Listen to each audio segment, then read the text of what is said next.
Hello toi! Bienvenue dans Mon Petit Mess, le podcast pour les femmes fières, un peu badass et sacrément ambitieuses qui veulent réussir à atteindre leurs objectifs.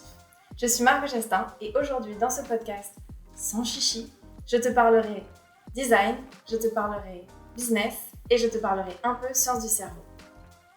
Mon but, c'est de te donner tous les outils dont je dispose pour que tu puisses atteindre tes objectifs et tes rêves et surtout le faire en ayant confiance en toi et en ayant confiance en tes capacités. Alors si tu es prête à faire avancer ton business et ta vie, bienvenue dans Mon Petit Mess. Hello toi, j'espère que ça va. Moi ça va super bien et aujourd'hui je vais aller droit dans le sujet parce que je suis trop contente de cet épisode, je l'adore, j'ai adoré l'écrire et j'ai trop hâte de l'enregistrer. Aujourd'hui on va parler objectifs. Comment se fixer des objectifs de la bonne manière et la méthode SMART. Alors, pour info, je t'entends déjà me dire que tu n'as pas exactement besoin d'un épisode entier pour te fixer des objectifs, merci bien, et que si tu n'arrives pas à les tenir, ça n'a rien à voir avec la manière dont tu les as fixés, c'est juste une question de motivation. Et si tu penses ça, laisse-moi te dire avec tout l'amour du monde que tu as tort. Voilà, oui, je te rentre un petit peu dans l'art dès le début de cet épisode, mais je t'assure qu'à la fin de l'épisode, tu auras compris pourquoi. Et je vais me calmer un peu. Si tu as du mal à tenir tes objectifs, c'est très probablement parce que tu te les fixes mal. Et un objectif mal fixé, c'est un peu comme une étagère mal fixée. C'est sûr qu'à un moment, elle va se casser la gueule et que tu vas pas pouvoir mettre tous les livres que tu veux dessus.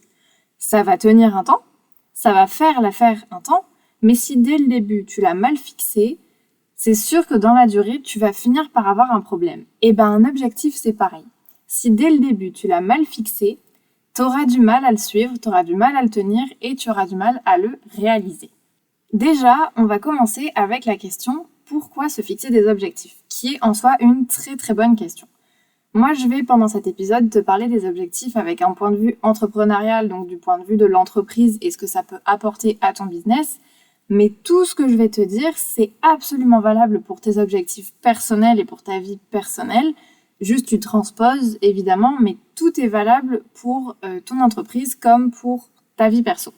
Quand tu es salarié, c'est ton chef qui va fixer tes objectifs. Et ces objectifs-là, ils vont servir à faire avancer et à faire prospérer l'entreprise pour laquelle tu travailles. Et ça va aussi te donner un but dans la structure et des missions que tu vas devoir accomplir. Quand tu crées ton entreprise toi-même, ça va être à toi de te fixer ces objectifs parce qu'on est d'accord que quand tu crées ton entreprise, tu n'as pas de chef. Donc, tu n'as personne pour te dire quoi faire et quelles sont les choses qui vont faire avancer et prospérer ton entreprise. Après, on est d'accord que quand tu as créé ton entreprise, ce qui arrive rarement par accident, en général, c'est quand même un minimum réfléchi. Tu avais forcément un but ou une idée derrière la tête. Et donc ça va être ton but final, en fait, ton objectif majeur. Mais cet objectif final, il y a toujours des étapes pour l'atteindre. Et donc ces petites étapes, ça va être des objectifs, comme ça pourrait être des objectifs mensuels ou trimestriels, etc., etc. Tu l'auras déjà compris, les objectifs dans l'entreprise, ça va te servir de ligne directrice pour avancer, faire prospérer ton entreprise et t'aider à aller plus loin. À mes yeux, il y a 3 raisons de se créer des objectifs, que ce soit personnel ou professionnel.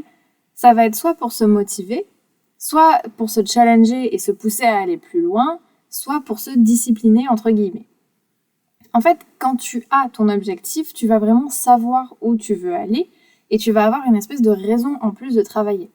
Quand tu es auto-entrepreneur, souvent, tu es seul en fait. Donc c'est hyper important de réussir à savoir te fixer des objectifs parce que ça va te fixer un cadre qui, dans une entreprise classique, aurait été posé par ton chef.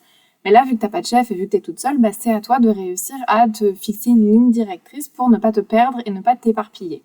Selon ta personnalité, selon ce que tu vises et ce que tu veux pour toi et ton travail, ces objectifs, ils vont pouvoir soit te motiver au quotidien, même pendant les périodes creuses, ce qui est hyper important parce qu'on en a tous des périodes creuses et il faut savoir travailler même pendant ces périodes et trouver des tâches à faire et trouver comment faire prospérer son entreprise même dans les périodes un petit peu plus difficiles. Donc soit ça va t'aider donc à te motiver, soit ça va t'aider à avoir une discipline et une progression constante avec des objectifs à tenir. Donc là, ça se rapproche un peu du salariat. C'est tu sais exactement ce que tu as à faire pendant telle ou telle période, donc tu fais le travail en fonction, ça peut être aussi juste pour te motiver, entre guillemets, soit carrément ça peut te forcer à aller plus loin dans tes retranchements et dans ce que tu pensais être capable de faire, en te challengeant et en te poussant à sortir de ta zone de confort. Donc vraiment, en fait, les objectifs, ça peut être hyper motivant et ça peut vraiment être un moteur pour ton entreprise et pour ton développement. Donc c'est super intéressant. Évidemment, c'est super intéressant quand c'est bien fait, parce que sinon, ça risque de te couler un peu. Mais du coup, pourquoi la méthode SMART et qu'est-ce que c'est que la méthode SMART ? Alors, petit teasing, à mon avis, si tu suis pas cette méthode, il y a de fortes chances que tu aies beaucoup de mal à atteindre tes objectifs et que ça résolve vraiment ce problème-là. Et à mon avis, tu suis déjà certains de ces principes sans même t'en rendre compte et ça va tilter dans ta tête quand tu vas les entendre. Donc, qu'est-ce que c'est que la méthode SMART ? En fait, c'est une méthode américaine qui te donne un genre de marche à suivre, un genre de plan pour créer, définir et établir correctement tes objectifs. Et SMART, alors, c'est pas pour dire intelligent, c'est pas la traduction d'intelligent, en fait, c'est un acronyme qui veut dire spécifique, mesurable, atteignable, réaliste et timé. Je vais te réexpliquer tout ça. En fait, le principe, c'est que en appliquant cette technique, tu auras plus de chances de réussir à faire ce que tu veux en un temps quand même réduit et sans te décourager ou sans t'éparpiller. À mes yeux, mais on en reparlera, c'est aussi un très très bon moyen de se pencher sur ce que tu veux et pour aller creuser plus loin sur pourquoi tu le veux, mais on en reparlera. Donc, la méthode, elle est super simple en fait. Le principe, c'est de répondre à chaque lettre, donc spécifique, mesurable, etc., pour chaque objectif que tu vas te fixer. Je te conseille, à partir de maintenant, de prendre des petites notes de l'épisode et de te faire un petit guide que tu pourras afficher quelque part pour ne pas oublier et aller plus vite la prochaine fois. Tu vas voir que ça va t'aider et comme ça, tu auras le déroulé sous les yeux. Donc, c'est parti pour la méthode SMART. Comme je t'ai dit, le S, c'est pour spécifique, précis. En fait, il faut vraiment que tu saches exactement ce que tu veux dans les moindres détails. Plus tu vas réussir à expliquer ton objectif, à savoir exactement ce qu'il implique, quelles sont les étapes par lesquelles il faut passer, ce que tu veux réussir, plus tu vas avoir de chances de le réussir. Donc, première étape, il faut absolument que tu saches ce que tu veux, sachant que dans tous les cas, avec les autres lettres, tu vas voir que tu vas encore aller creuser dans ton objectif, donc tu verras qu'à la fin, tu auras vraiment un truc super précis. Mais dès le début, sois le plus précis possible. Le M, c'est pour mesurable. Peu importe ce que tu veux, il faut que tu puisses le mesurer pour savoir s'il est atteint ou pas. Pour te donner un exemple, je veux avoir plus de clients, c'est pas un bon objectif. Par contre, je veux 5 clients par mois, ça c'est déjà plus mesurable parce que tu peux compter est-ce que tu as eu tes 5 clients par mois ou pas. Ensuite, on a le A pour atteignable. Alors, non, je suis désolée, tu vas pas pouvoir devenir impératrice du monde demain. Je te dis pas de mettre des limites à tes rêves. Si tu me connais un petit peu, si tu suis mes réseaux, si tu écoutes ce podcast, tu sauras que c'est complètement contraire à tout ce que je te dis. Je te dis pas de te limiter, je te dis pas d'essayer d'atteindre moins haut. Tu peux peut-être commencer par contre par des étapes plus petites et plus atteignables qui vont, elles, te rapprocher de ton objectif final. Atteignable ici, c'est autant en termes de est-ce que c'est possible qu'en termes de ressources. Donc il faut aussi que tu aies les ressources pour le faire ou que tu puisses avoir accès aux ressources. Il ne faut pas que ce soit un truc où ça ne peut pas arriver en fait. Il faut que ce soit un minimum atteignable. Le R, c'est pour réaliste. Et tu vas voir qu'entre réaliste et atteignable, la différence n'est pas énorme. Il y a une nuance qui est quand même relativement fine, mais il faut vraiment réussir à séparer les deux. Pour t'expliquer, je vais utiliser un exemple et tu vas voir que ce sera beaucoup plus simple. Mettons que tu as envie d'augmenter le nombre de clients que tu prends chaque mois et de travailler avec 8 clients au lieu de 5. C'est atteignable, c'est-à-dire que c'est pas si loin et pour peu que tu aies vraiment déjà la demande, en soi tu peux l'atteindre. Par contre, si au niveau de ton emploi du temps, tu es déjà archi serré, faire rentrer 3 clients de plus, c'est pas réaliste. Parce qu'en fait, ça va soit t'obliger à travailler sur tes nuits et tes week-ends, soit à sacrifier la qualité de ton travail avec les autres clients que tu as déjà pour aller plus vite. Donc c'est atteignable, mais pas réaliste. Donc c'est pas un bon objectif. Et il faut que tu revoies cet objectif et que tu revoies ton but pour le modifier en fonction. Pour le coup, si vraiment à terme tu voudrais prendre plus de clients, peut-être qu'un premier objectif qui serait plus intéressant pour toi, ce serait d'apprendre à mieux gérer ton temps ou de trouver comment déléguer ou bien de mettre en place des systèmes, etc., etc. Donc réaliste, ça veut dire que concrètement, il faut que tu puisses le faire et il faut que ce soit réaliste. C'est dans le titre quand même. C'est bien fait cette affaire. Et enfin, la dernière lettre, c'est T pour timé ou temporel. Alors, la traduction est un peu mauvaise, mais il n'y a pas vraiment mieux. Enfin, faut pas oublier qu'en français, on fait avec les mots qu'on a. Et du coup, ouais, c'est pour le temps. En fait, pour que ton objectif soit bien fixé, il faut que tu le fixes sur une échelle de temps. Il faut lui donner une limite. Et à cette limite, tu vas pouvoir évaluer ta réussite ou ton échec. Pour reprendre l'exemple qu'on a depuis le début, tu pourrais te dire, d'ici 3 mois, je veux réussir à avoir délégué ma création de contenu pour avoir plus de temps, et ainsi de suite. Et comme ça, après, ton objectif suivant sera de prendre plus de clients, etc., etc. Voilà pour la méthode SMART. Alors, tu vois, en soi, c'était pas hyper compliqué. C'est de la logique. Et je te dis, je pense qu'il y a des trucs que tu devais te fixer toi-même. Par exemple, le fait de te fixer un objectif de temps. Tu sais, il faut que d'ici X temps, ce soit fait. Je pense que c'est le genre de choses qu'on se fait tous pour se mesurer un peu et voir si on a réussi. Mais je trouve que c'est hyper intéressant et ça te force à aller plus loin. Voilà, comme tu l'as vu, en soi, la méthode SMART, c'est rien de très compliqué, c'est juste se poser un peu plus de questions et prendre un petit peu plus de temps pour poser chaque objectif. Et en soi, si tu y penses un peu, ça fait sens. Maintenant que je t'ai expliqué vraiment la méthode, je voulais te donner quelques petits conseils, puisque moi, c'est une méthode que j'applique déjà depuis quelques temps, donc j'ai un petit peu d'expérience, puis j'ai 2-3 conseils à te donner pour te faire un petit retour d'expérience, en fait. Tout bêtement, parce que c'est mon rôle aussi, tu vois, de partager ce que je sais. La meuf qui a un peu la grosse tête. Déjà, premier conseil que je puisse te donner, ne te fixe pas d'objectifs trop gros.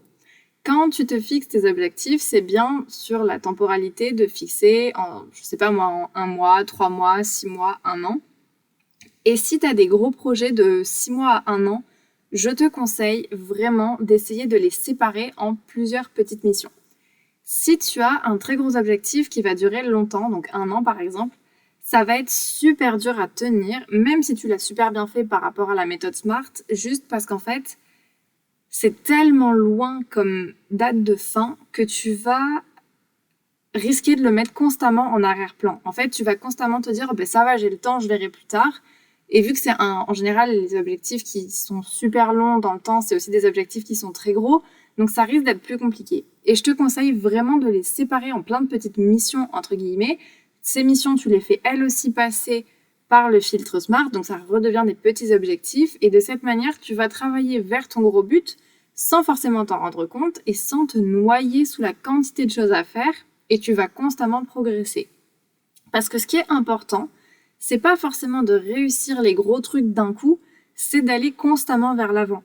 Que ce soit 10 tout petites tâches ou 2 grosses, ce qui compte, c'est que tu arrives à aller vers l'avant. Et c'est plus simple si tu as plusieurs petites tâches à faire qu'une seule énorme.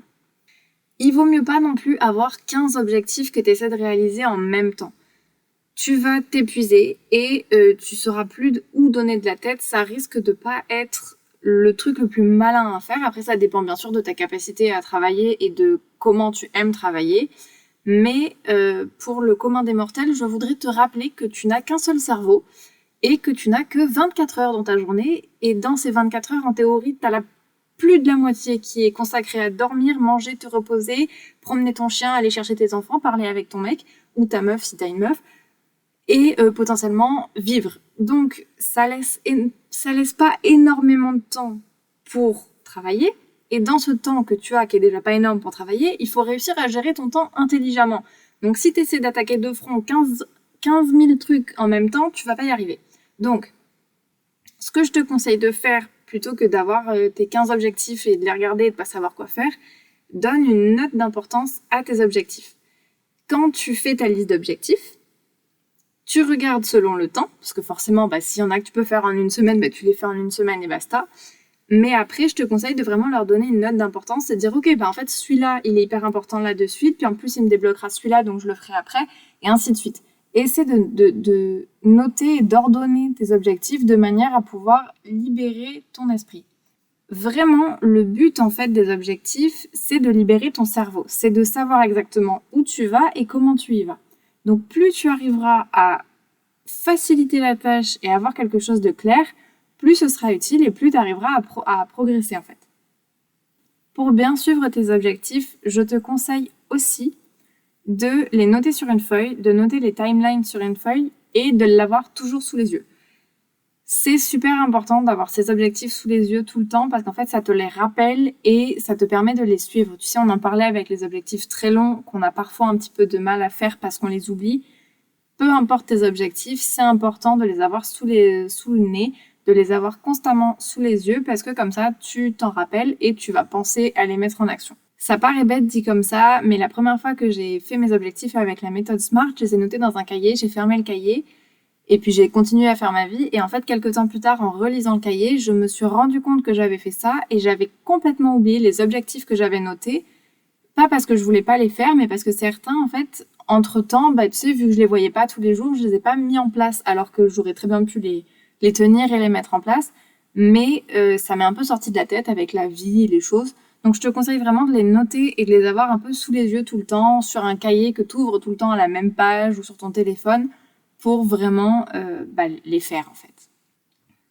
Au niveau de l'application dans ton entreprise, donc au niveau de la manière dont tu peux le mettre en place, moi ce que je te conseille de faire, c'est de te faire une journée en début de mois où tu vas vraiment prendre du temps pour te poser et ne faire que penser à tes objectifs. Donc évidemment, on est d'accord que c'est un moment où tu vas fixer des nouveaux objectifs, mais là où c'est super intéressant aussi, c'est que c'est un moment que tu peux prendre pour regarder les objectifs du mois passé et voir ceux qui ont fonctionné, ceux que tu n'as pas réussi à atteindre, et si tu n'en as pas atteint certains, chercher à voir pourquoi tu n'as pas réussi et comment tu peux les changer pour les réussir. Parce que ce qui est important, c'est pas juste d'atteindre tes objectifs. Des fois, il y a des trucs que tu n'arriveras pas à faire pour des raisons X ou Y. Ce qui est important aussi, c'est d'apprendre à rebondir et à les changer, à les modifier, à apprendre du coup de tes erreurs, entre guillemets, même si j'aime pas ce mot parce que ça se trouve, c'est juste la vie qui s'est mise en travers. Mais vraiment, essaie de voir ce que tu peux faire pour que ça fonctionne pour toi. Comme je te le disais, pour moi, cette méthode, elle est parfaite pour aller plus loin dans ta réflexion sur tes objectifs et sur ce que tu veux. C'est vraiment un super moyen et c'est un très bon moment aussi pour chercher à comprendre pourquoi tu veux certaines choses, ce que tu penses qu'elles vont t'apporter, ce que tu recherches, comment tu peux atteindre tes objectifs, parce que des fois, ton but, c'est un but un peu particulier, puis tu sais pas trop comment l'atteindre, ou tu sais pas quelle est la meilleure manière de l'atteindre, donc tu peux avoir une vraie réflexion là-dessus. Vraiment, c'est un moment que tu peux utiliser pour presque faire une introspection, débloquer des choses dans ta tête, apprendre à connaître ton entreprise plus intimement, plus profondément. Enfin, c'est vraiment un moment que tu peux mettre à profit pour aller plus loin dans ta réflexion. Et je trouve que c'est quelque chose qu'on fait pas assez, en fait. C'est rare qu'on se pose et qu'on se penche vraiment sur ce qu'on veut, sur son entreprise. Et c'est rare de regarder à l'intérieur de nous-mêmes. Et je trouve que c'est important des fois de prendre des moments où on s'assoit, on se calme et on réfléchit et où on est dans la réflexion plutôt que dans l'action. C'est super important dans l'entrepreneuriat. Donc voilà, vraiment, j'espère que ça pourra t'aider. Et je voulais finir ce podcast sur une petite note. Tu me connais, un peu déculpabilisante, un peu dédramatisante parce que je trouve que c'est important de rappeler ces choses-là. Tes objectifs, ils n'ont pas besoin d'être immenses et d'être révolutionnaires pour faire avancer ton entreprise. Si je peux te donner un conseil, fais les choses par rapport à toi. Fixe tes objectifs par rapport à toi et à ton entreprise. Peu importe à quel point ils sont petits ou à quel point ils sont grands, ce qui compte, c'est que ça te fasse avancer toi et que ça te motive toi. Ne va pas voir les autres, ne regarde pas ce que font les autres, on s'en fiche de ce qu'un tel ou un tel fait et quels sont les objectifs d'un tel et d'un tel. Il faut que toi, ça te corresponde. Si tu sens que, par exemple, je sais pas, arriver 15 minutes plus tard ou 15 minutes plus tôt, ça peut t'aider et ça peut changer ton entreprise, fais-le et ça peut être un objectif et ça peut être juste ça. Ça n'a pas besoin d'être des trucs énormes pour être utile et pour faire une différence. Je te le répète, le but, c'est d'être continuellement en mouvement vers l'avant. La vitesse à laquelle tu avances n'a aucune importance. Aucune. L'important, c'est d'avancer. Et je tiens à le dire parce que parfois, je trouve qu'on peut avoir vite l'impression que si tes objectifs, c'est pas d'être dans les 30 avant 30 de Forbes ou, je sais pas, d'être millionnaire avant 30 ans, ça n'a pas besoin d'être ça, tes objectifs. Ça peut être des choses très simples, ça peut être des choses, on s'en fout. Du moment que ça te fait plaisir à toi, que c'est ton objectif, c'est ça qui compte et c'est là-dessus qu'il faut appuyer. Donc vraiment, je voulais te le dire, t'es pas obligé de partager tes objectifs avec tout le monde, ça peut être quelque chose qui est très personnel. Ils sont là pour t'aider toi. Ils sont pas là pour aider les autres, donc fais-les en fonction de toi. Voilà pour ce petit épisode que j'ai essayé de faire short and sweet. J'essaie de raccourcir un petit peu mes épisodes. Je sais que j'avais tendance à les faire très longs au début. Dis-moi si tu vois une différence et dis-moi si c'est mieux ou si au contraire tu préférais quand les épisodes étaient longs. Ton petit feedback m'aiderait beaucoup. J'espère aussi que, comme d'habitude, j'espère que ça t'aura aidé, que tu auras appris des nouvelles choses. C'est toujours mon objectif, de toute façon, essayer de faire en sorte que ton entreprise et que ta vie d'entrepreneur se passe mieux, soit plus simple. Et j'essaie de te donner des outils dont moi je peux disposer et tu sais qu'on m'a appris un jour. J'essaie de partager en fait, c'est du partage de connaissances. Comme d'habitude, n'hésite pas à laisser une note à ce podcast et à cet épisode, ça me ferait très plaisir. N'hésite pas à le partager aussi et à me dire ce que tu en as pensé. C'est toujours hyper apprécié et j'adore en discuter avec toi. Comme je te l'ai dit la dernière fois, j'ai mis en place une plateforme de dons si tu veux aider ce podcast à survivre et à s'améliorer. N'hésite pas à me faire un petit don, tu auras le lien dans la description de l'épisode et ça me ferait super plaisir et ça m'aiderait énormément. Tu peux me retrouver sur Instagram comme d'habitude, c'est là que je suis la plus active. C'est là que tu verras aussi tous mes projets et tout ce que je peux faire pour t'aider. Si tu as un projet de branding, d'identité visuelle ou de stratégie, n'hésite pas à m'écrire, je serai hyper contente de t'aider. Je te souhaite une très belle semaine, j'espère que tout se passera bien pour toi. N'hésite pas à me dire si tu as essayé de fixer tes objectifs avec la méthode SMART et je te dis à la prochaine fois. Bye!